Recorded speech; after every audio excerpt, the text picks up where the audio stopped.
दोस्तों शुरू करने से पहले डिस्क्लेमर कि वीडियो सिर्फ और सिर्फ एजुकेशनल पर्पस के लिए है, इन्वेस्टमेंट एडवाइस नहीं है। तो वीडियो को देखकर आप सीख सकते हो और इन्फॉर्मेशन को ले सकते हो। और बाकी से पहले एक वीडियो मैं आपको दे चुका हूं जिसमें आज के मार्केट के ऊपर बातचीत हो चुकी है। क्या मार्केट वापस से गिरने को तैयार है, क्या वापस से सोना चांदी उड़ेगा, उसके ऊपर बातचीत हमने यहाँ पे की है। स्टॉक्स के ऊपर भी डिस्कशन हो चुका है जिनके प्राइसेस में रिवर्सल आया है। अब शुरू करते हैं यूएस के बाजार के साथ में। देखिए डाउ जोन्स तो न्यूट्रल है, कुछ खास नहीं है। 75 पॉइंट्स की तेजी, नेस्डेक में बड़ी तेजी है, डाउ जोन्स के कंपैरिजन में 260 पॉइंट्स ऊपर है, 1% का जंप है। क्या कारण है इसके पीछे का? टेक कंपनीज है, उनके रिजल्ट अच्छे आ रहे हैं। एप्पल ने अच्छा परफॉर्म किया, अमेजोन ने काफी अच्छा परफॉर्म किया, तो इन कंपनीज के दम पे नेस्डेक अभी ऊपर है। मैं आपको बता चुका हूँ कि फैंग अगर आप नहीं खरीद पा रहे हो क्योंकि उसमें ऑप्शन नहीं है, एक ही ईटीएफ है, मतलब एक ही कंपनी का ईटीएफ है जिसके अंदर बाइंग इंटरेस्ट इतना है, पहले से ऑर्डर लग जाते हैं, हाथ में नहीं आता है, तो फिर ऑप्शन क्या है?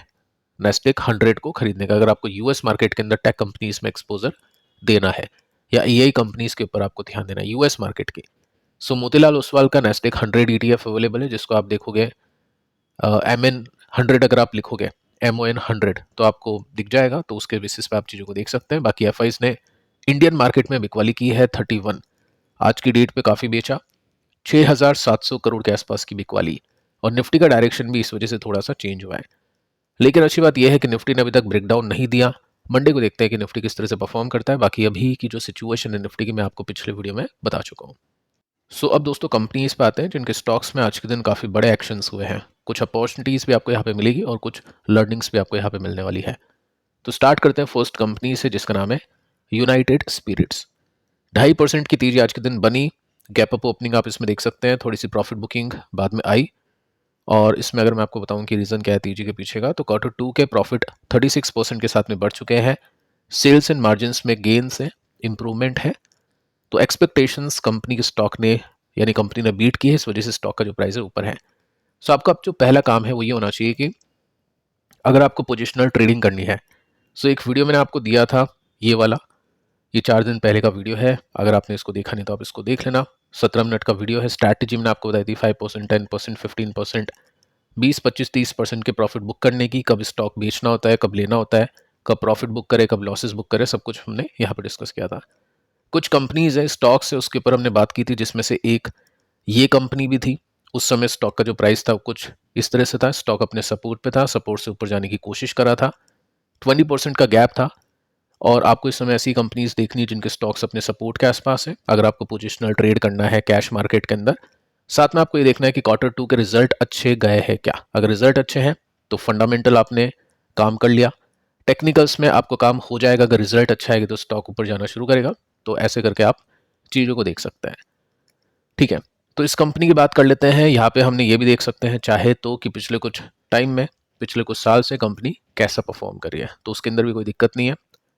साथ में अभी आप देखोगे तो यहाँ पे डे चार्ट के अंदर आपको देखने को मिलेगा वन डे कैंडल है, स्टॉक ने यहाँ पे सपोर्ट लिया, ऊपर जाने की कोशिश की।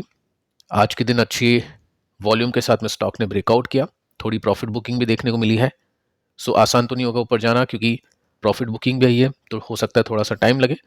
लेकिन ठीक है, यहाँ पे गैप ओपन हो चुका है 14% का। आज की जो प्राइस है उसके हिसाब से अगर मैं रेसिस्टेंस को कैलकुलेट करूँ तो जो फाइनल रेसिस्टेंस है यहाँ पे और भी गैप होगा। तो मैं ऐसे नहीं कर रहा हूँ कि इसको खरीदना है, यहाँ पे बेचना है, जस्ट आप स्टडी कर सकते हैं। ऐसी कुछ कंपनीज होगी मार्केट के अंदर जहाँ पे आपको मौके मिलेंगे। ठीक है, और भी कुछ कंपनीज थी जो उस वीडियो में हमने डिस्कस की थी। आगे चल के कोशिश करूंगा कि सपोर्ट वाली कंपनीज और आपको स्टडी पर्पस के लिए बताऊं ताकि आप अपनी स्टडी उनके ऊपर कर पाए। अब देखिए इसी के साथ में, मतलब इसी के पैटर्न के हिसाब से एक और कंपनी है, वो भी डिस्कस करते हैं। कंपनी का नाम है लोधा डेवलपर, रियल एस्टेट की कंपनी है। और मुझको पर्सनली कुछ खास पसंद आता नहीं है सेक्टर, लेकिन इस सेक्टर में अगर मैं एक कंपनी बोलूँ जो मुझे ठीक लगती है, सही लगती है, तो वो ये कंपनी है। और भी काफ़ी सारी कंपनीज है इस सेक्टर के अंदर। अब हो सकता है कुछ और कंपनी हो जो इससे भी अच्छी हो, जो मेरी रिसर्च के अंदर नहीं हो। अगर आपको ऐसा लगता है तो कमेंट कर सकते हैं, मैं उसके बारे में स्टडी करूंगा। बाकी हाँ, ये कंपनी सही है। तो 2% की तेजी इसमें बनी है आज के दिन, और 1,20,000 करोड़ के आसपास का मार्केट कैप है, 40 का इसका पी रेशो है। अब इसमें हुआ क्या है, इसके रिजल्ट अच्छा है। रिजल्ट कैसे हैं? सेल्स इसकी बढ़ चुकी है 45% के साथ में, प्रॉफिट की बात करें 86% के साथ में इसका प्रॉफिट बढ़ चुका है। Q on Q basis, Y on Y basis, दोनों में तेजी है। ये काफ़ी अच्छी बात है। साथ में देखिए दोस्तों, अगर हम देखें पिछले कुछ साल के इसके डेटा पॉइंट्स, तो 19-20 ये 21 में कोविड आया था, उसके बाद में 23 में ड्रॉप है, बाकी कंसिस्टेंट है। तो ये जो स्टॉक है वो ट्रेडिंग के लिए अच्छा माना जाएगा, क्योंकि अप्स एंड डाउन्स दोनों होते हैं और स्टॉक अभी अपने सपोर्ट के आसपास है, तो उस हिसाब से देखेंगे। बाकी कोई इन्वेस्टिंग करना चाहता है तो वो अपने हिसाब से देखेगा। अब देखिए बड़ी बात इसमें यह है, चलो अपन ने देखा कि पास्ट का परफॉर्मेंस कैसा है। सबसे पहले अगर आपको ट्रेड लेना है तो इस क्वार्टर के रिजल्ट को देखना पड़ेगा, वो सबसे इंपॉर्टेंट है। तो बीटन बाय 32%, तो परसेंटेज भी अच्छा है, यानी काफ़ी अच्छे परसेंटेज के साथ में एक्सपेक्टेशंस बीट की है। ठीक है, उससे बड़ी बात दोस्तों ये है कि इसकी जो गाइडेंस है वो काफ़ी कमाल की है। आप देख सकते हैं यहाँ पे आपको देखने को मिलेगा कि कंफर्म किया है कंपनी ने achievement of full year business development target, जो कि 250 बिलियन का, वो पहले ही हाफ में कंपनी ने कवर कर लिया है। कंपनी ने नए प्रोजेक्ट्स लिए हैं जो कि 23 बिलियन के हैं। साथ में अगर आप देखोगे तो यहाँ पे weekly sales without new launches 3 billion rupees की है, नए लॉन्चेस के बिना, जो पहले से जो इसके प्रोजेक्ट्स है उसके बेसिस पे। ठीक है, अब यहाँ पे एक बड़ी बात ये भी है कि कंपनी की जो कर्जा लेने की जो लागत है वो है 8% के आसपास, और ये 30 बेसिस पॉइंट्स का डिक्रीज आया है इस क्वार्टर के अंदर, यानी कम आई है लागत, तो अच्छी बात है। साथ में आप देखोगे तो one of the lowest in industry है, यानी इंडस्ट्री में जितनी भी कंपनीज है, बड़ी बड़ी कंपनीज है जो कम ब्याज देकर पैसे उठाती है, जो कि अच्छी बात है, उसके अंदर इसका भी नाम है। ठीक है, तो ये सब चीज़ें हैं जो यहाँ पे प्लस हमने देखा, पॉजिटिव हमने देखा रिजल्ट के अलावा। चार्ट को देख लेते हैं। तो एक टाइम था जब कंपनी के स्टॉक ने यहाँ पे अच्छी तेजी पकड़ी, उसके बाद में स्टॉक गिरा, यहाँ पे एक ब्रेकआउट हुआ, काफ़ी सारे कमेंट आए कि स्टॉक अच्छा है, ऊपर जा रहा है, काफ़ी लोगों ने इसमें इन्वेस्टिंग की होगी। लेकिन उसके बाद में यहाँ पे चीज़ें चेंज हो गई, यहाँ पे स्टॉक ने साइडवेज परफॉर्म करना शुरू किया और बीच बीच में स्टॉक ने अपने इन्वेस्टर्स को निकाल के दिए 30% के गेन्स। जैसे यहाँ गैप आप देखोगे 30% का है, ये 30% का है। रिजल्ट अच्छे आए हैं, स्टॉक अपने सपोर्ट पे है, सपोर्ट से ऊपर जाने की कोशिश कर रहा है, रिएक्शन अच्छा है, कमेंट्री अच्छी है।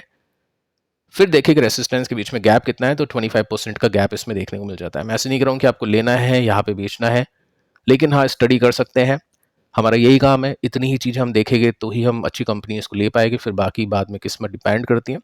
और अगर प्रॉफिट नहीं होता है, कुछ टाइम आप होल्ड करते हैं अपनी कंपनीज के स्टॉक्स को पोजिशनल ट्रेड के लिए, कुछ क्वार्टर के लिए अच्छा नहीं होता है तो उसमें एग्जिट करते हैं, फिर वो भी मैं आपको उस वीडियो में सिखा चुका हूँ। ठीक है, तो उस बेसिस पे आप इसको देख लेना। अब देखिए कंपनी है जिसका स्टॉक आज क्रैश हुआ है, कंपनी का नाम है बंधन बैंक। 8% के साथ में स्टॉक गिरा, 25,000 करोड़ का मार्केट कैप, 12 का पी रेशियो है। ठीक है, अगर आप इसके 5 साल का चार्ट देखोगे तो जहां पे स्टॉक इस तरह से परफॉर्म करते हैं, ये उल्टा परफॉर्म कर रहा है, 45% नीचे है। लिस्टिंग से अभी तक के रिटर्न्स को देख दो, 66% के साथ में स्टॉक नीचे है। देखिए जब ये कंपनी लिस्ट हुई थी उसके बाद में यहीं पे मैंने आपको बता दिया था कि बैंक अच्छा नहीं है।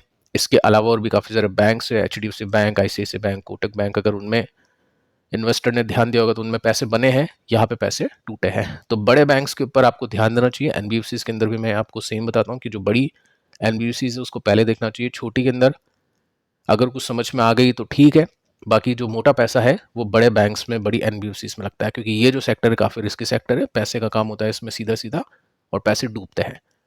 अब देखिए बंधन बैंक में दिक्कत क्या है, बंधन बैंक ब्याज कमा लेता है, हर साल इंक्रीज कर रहा है। अब जो ब्याज इसने कमाया वो पूरा प्रॉफिट तो हुआ नहीं, उस ब्याज को कमाने के लिए इसने कितना ब्याज दिया, इस इंटरेस्ट को कमाने के लिए इसने जो पैसे दिए हैं उस पैसे को कहाँ से लाया है? ऑब्वियस है कहीं ना कहीं से उस पैसे को उठाया है, और उस पैसे के ऊपर भी इंटरेस्ट देगा, और भी काफ़ी सारे खर्चे होते हैं वो इसको करने पड़ेंगे। तो वो सब चीज़ें नहीं मैनेज कर पाता ये बैंक, और इस वजह से आप देखोगे तो यहाँ पे टोटल इनकम 24,809 है, यहाँ पे कितनी है 21, तो टोटल इनकम में क्या है, इसकी अदर इनकम भी आ गई। ठीक है, तो वो टोटल मिला के 24,809 हो गई। उसके बाद में ऑपरेटिंग खर्चे हो गए इसके, एम्प्लॉयज़ की सैलरीज हो गई, और ये जो बैंक ब्रांचेस मैनेज करते हैं, मेंटेनेंस होता है, ये सब आ गया इसके अंदर। प्रोविजंस ये भी देखिए कितने ज़्यादा है, जितने कम प्रोविजन हो गए उतनी अच्छी बात है। तो इतना पैसा इसका डूब सकता है, तो इसका इसने पहले से ही माइनस कर दिया कि ये पैसा तो हम डुबो देंगे, 5,000 करोड़। उसके बाद में देखें हम प्रॉफिट बिफोर इंटरेस्ट और टैक्स, तो कितना है 12,445। अब इसने ब्याज भी दे दिया 10,800 का, तो क्या बचा, फिर टैक्स भी दे दिया, तो ऐसे करके कंपनी का प्रॉफिट आ नहीं पाता है कुछ खास। साथ में एफआईज भी अपने स्टेक को ट्रिम करिए, रिड्यूस करिए, 34% से घटा के 23% तक ये हो चुका है। तो ये इतनी सारी नेगेटिविटी देखने के बाद में उस स्टॉक को हाथ नहीं लगाया जाता है। स्टिल मैं आपको थोड़ा सा डिटेल में बता रहा हूँ समझाने के लिए, नहीं तो पर्सनली अगर मुझको लेना होता है या ऐसी कंपनी को देखना होता तो मैं यहीं पे उसको रिजेक्ट कर देता, उसके आगे बढ़ता ही नहीं, क्योंकि चार्ट में ही आ जाता है समझ में। सो आगे चलते हैं। यहाँ पे हुआ क्या है, रिजल्ट अच्छे नहीं है, क्वार्टर टू का रिजल्ट खराब है, इस वजह से 8% के साथ में स्टॉक गिरा है। ये रीजन है इसके पीछे का, ठीक है। अब एक और कंपनी इटर्नल जोमेटो, हम इसको बोल सकते हैं, 3 to 4% के साथ में स्टॉक आज क्रैश हुआ। क्या रीजन है इसके पीछे का, देखो वैल्यूएशन कितनी है इसकी, 1580। अगेन जो पीबी फिनटेक में मैंने आपको बताया था कि कंपनी सेल्स को इंप्रूव करेगी, सेल्स के ऊपर ध्यान देगी, फिर एकदम से प्रॉफिट के मार्जिन बढ़ेगा, प्रॉफिट निकलेगा, तो उसी कैटेगरी में आता है। तो ये कंपनी तो प्रॉफिटेबल बन चुकी है, बट इसके रिजल्ट अच्छे नहीं थे। आप देख सकते हैं 16 अक्टूबर को इसके रिजल्ट आए थे, रिएक्शन खराब था। 650 मिलियन रुपीस के प्रॉफिट, यानी 65 करोड़ रुपए का प्रॉफिट है। एस्टिमेट थी 140 करोड़ के प्रॉफिट की, लेकिन कंपनी ने काफी कम प्रॉफिट दिया, तो रिजल्ट अच्छे नहीं है, ठीक है। तो स्टॉक हम एक्सपेक्ट करेंगे कि खराब परफॉर्म करेगा। ट्रेडिंग पोर्टफोलियो में है, इन्वेस्टिंग पोर्टफोलियो में जो भी है, इन्वेस्टिंग वाला होल्ड करेगा, ट्रेडिंग वाला एग्जिट करेगा। सो देख सकते हैं यहाँ पे 63% के साथ में इसके प्रॉफिट गिर गए थे। तो स्विगी और जोमेटो दोनों ने ही इस बार खराब परफॉर्म किया है। साथ में आप देखोगे तो रिजल्ट आने के बाद में कुछ दिन बाद में 20 तारीख को ब्लॉक डील हुई, 110 करोड़ का माल बेचा 338 पे, उसके बाद में स्टॉक नीचे गया 327 पे, फिर माल बेचा 55 करोड़ का, तो एग्जिट यहाँ पे बन रहा है। और चार्ट के अंदर भी आप देख सकते हैं सिस्टम इसका चेंज हो चुका है। यहाँ से स्टॉक ने ब्रेकडाउन दिया, ब्रेकडाउन के बाद में ऊपर जाने की स्टॉक ने कोशिश की, लेकिन उसी रेसिस्टेंस को क्रॉस नहीं कर पाया और वापस से स्टॉक ने एक आज ब्रेकडाउन दिया। तो कंप्लीट अभी डाउन ट्रेंड में है। इस तरह से आप चीज़ों को देख सकते हैं, रिजल्ट के बाद में अपनी कंपनीज को एनालाइज कर सकते हैं। Next company VBL Varun beverages, 3% की गिरावट के साथ में स्टॉक ने क्लोजिंग दी है। क्वेश्चन बन सकता है कि ये क्या हो रहा है, एक दिन तो 9% के साथ में स्टॉक चल गया, अभी नीचे कैसे आ रहा है। 160 का मार्केट कैप, 53 का पी रेशो है। सो देखिए दोस्तों, रीजन क्या था, कार्ल्सबर्ग के साथ में इसने पार्टनरशिप की थी बियर मार्केट के अंदर अफ्रीका के लिए, तो उसको देखकर कंपनी के स्टॉक में अच्छी तेजी बनी। रिजल्ट को देखकर नहीं बनी, रिजल्ट इसके ठीक थे, ओके थे, इतने कुछ खास अच्छे नहीं थे, बट हाँ तेजी बनी है इसके इस स्टेप को लेकर। अब मैं आपको बता चुका हूँ कि टाइम लगता है चीज़ों के अंदर। स्टिंग 2018 में लॉन्च हुई थी, स्टॉक 18, 19, 20 में डिसेंटली चल रहा था, 21 के बाद में चला था, तो 2-3 साल लगते हैं कंपनी को स्टैब्लिश होने में। अब ये भी एक किसी ने कमेंट किया कि स्टिंग तो एक नया प्रोडक्ट था, उसको निकालने के लिए मेहनत लगी, ये सब चीज़ें लगी, तो टाइम लगा। ये तो पहले से ही वेल नॉन इसकी बियर आती है।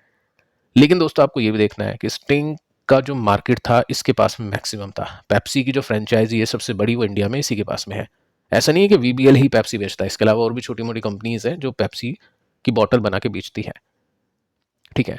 अब कार्ल्सबर्ग की भी कई कंपनीज हैं जो इंडिया में ऑपरेट करती है। इंडिया में वैसे ये खुद ही ऑपरेट करता है, इसकी कोई भी पार्टनर फ्रेंचाइजी नहीं है, लेकिन अफ्रीका के अंदर है कुछ कंपनीज।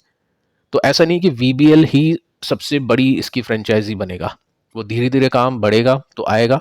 तो वो एक नेगेटिव पॉइंट भी है कि इतना ज़्यादा एकदम से वीबीएल नहीं कर पाएगा, थोड़ा सा टाइम लगेगा, ठीक है। तो प्लस माइनस दोनों चीज़ है, लेकिन हाँ इन्वेस्टर के पॉइंट ऑफ व्यू से एक चीज़ अच्छी लगी कि यहाँ पे कंपनी कंपटीशन की वजह से कुछ ना कुछ अलग करने की कोशिश करी अपने इन्वेस्टर्स की कमाई करवाने के लिए। प्रमोटर के पास भी अच्छा खासा स्टेक है, तो प्रमोटर भी अमीर बनना चाहते हैं और ज़्यादा, साथ में जो शेयर होल्डर है उनके लिए भी काफ़ी अच्छी बात है। सो इन्वेस्टिंग पॉइंट ऑफ व्यू से ठीक है। ट्रेडिंग पॉइंट ऑफ व्यू से आप देख सकते हैं ये रेसिस्टेंस हमने डिस्कस किए थे, इतनी एक्सपेक्टेशन की थी, आई थिंक ये भी उस वीडियो में था जो 4 दिन पहले का है, उसके अंदर भी बातचीत की थी। तो अपने रेसिस्टेंस को हिट किया, 10-15% हो गया यहाँ से, शायद वो हिट करके वापस से अपने सपोर्ट पर आ रहा है। सो अगर सपोर्ट पे आता है तो फॉर लॉन्ग टर्म जिस वैल्यूएशन पे भी है, मीडियन के नीचे, कंपनी का बिजनेस ग्रोथ का प्लान आपके सामने है, तो उस बेसिस पे कंपनी का स्टॉक सही होगा। लेकिन हाँ ट्रेडिंग पॉइंट ऑफ व्यू से अपने रेसिस्टेंस को अभी तक कंपनी के स्टॉक ने ब्रेक नहीं किया, इस वजह से सेलिंग प्रेशर यहाँ पे दिख रहा है। सो फिलहाल दोस्तों इस वीडियो में इतना ही। कुछ कंपनीज के रिजल्ट आए हैं, उसको हम करते हैं डिस्कस। अभी छुट्टी है 2 दिन के लिए, तो वीकेंड पे कोशिश करूंगा जो भी कंपनीज अभी बची है इंपॉर्टेंट है उसको कवर करूँ। पिछले वीडियो को आप देख लेना। मिलते हैं कल, तब तक के लिए शुभ रात्रि।